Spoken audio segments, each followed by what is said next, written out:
What's up, everybody? It's bshowbrian outside of the Cinemark, Ypsilanti, Michigan, technically Ann Arbor.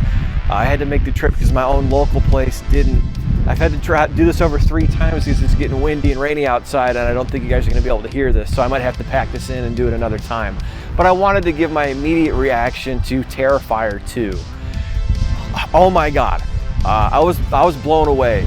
Not only were some of the kills above and beyond, far and away more ludicrous, ridiculous, gratuitous than the original Terrifier, but the film, honestly, the film was really, really well done. The story was so much better. There's a lot more layers, a lot more threads to the story. The characters, to me, were characters you could really get behind. The first one was all about art. It was the art show, and this one was so much broader and so much more in depth that I think it was much more enjoyable for people like me who do enjoy horror movies, but like sort of the snobby films as opposed to just the splatter stuff. Although I am a slasher kid and I'm wearing a Maniac shirt. Shout out to Fright Rags.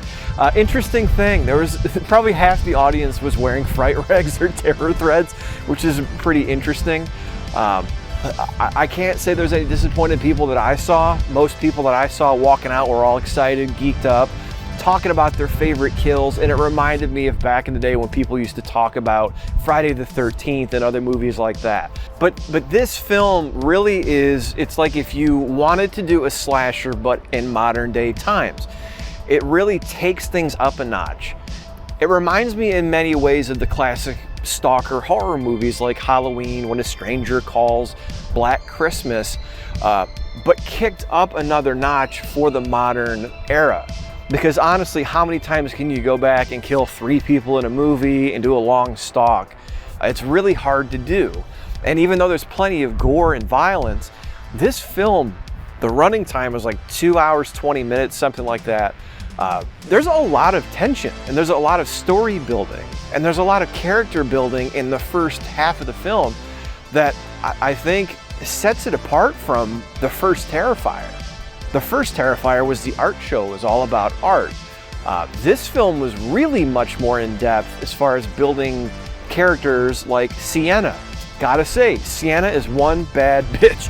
The characters you wanted to root for. There was times when you weren't really sure what was going on, and to be honest with you, at the very end of the movie, I was a little confused after a while, but it wasn't in a bad way. It was something you just get lost in and follow along with and enjoy the ride. I'm not going to give any spoilers, and I don't know how much longer I'm going to be out here because it's starting to rain again. It's getting really windy and I'm cold. But it's like a roller coaster ride, or it's like a fun house, but it was well paced, characters were great, kills were over the top and funny. I'm not a huge fan of horror comedy, and this movie had a really good balance of dark comedy and horror and gore and brutality. It was, honestly, if you're a horror movie fan and you're looking for, whether it's torture porn, whether you're looking for a splatter film, whether you're looking for a stalker, a psychological thriller, it's all in there.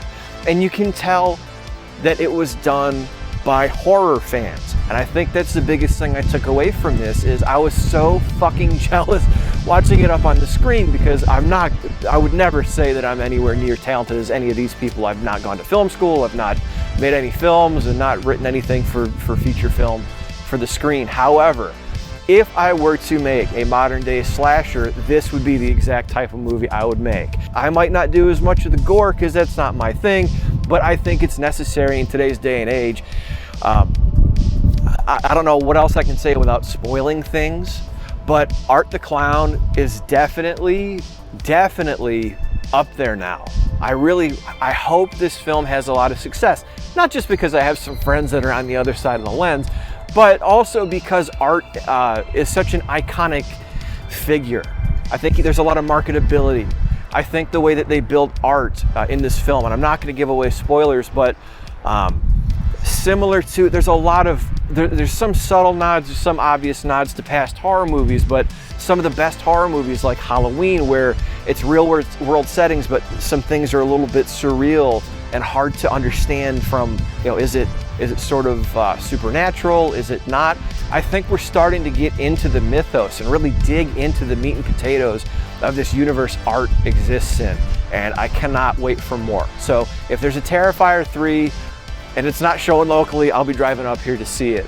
I'm trying to think anything else I can really say about this, but even the bonus feature at the end, the little Bloody Disgusting podcast with Damien Leone and David Howard Thornton about the film.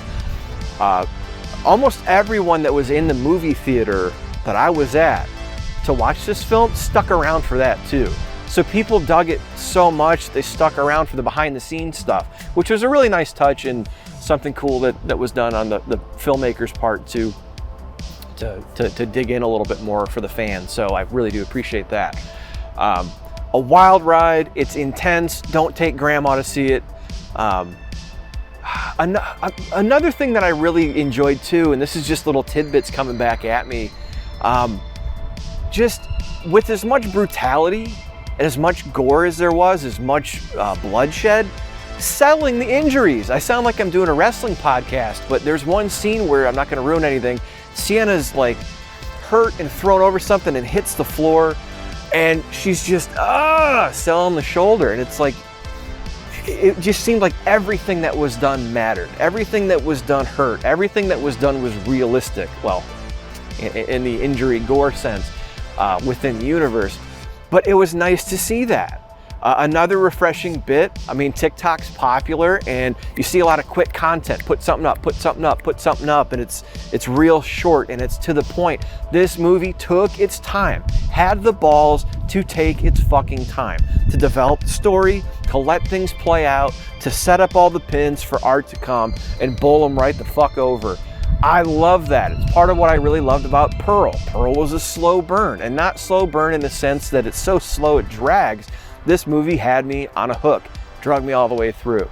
So I enjoyed this a hell of a lot more than the original, and that's, you know, no knock on the original, just enjoyed it a hell of a lot more. It's a much better film.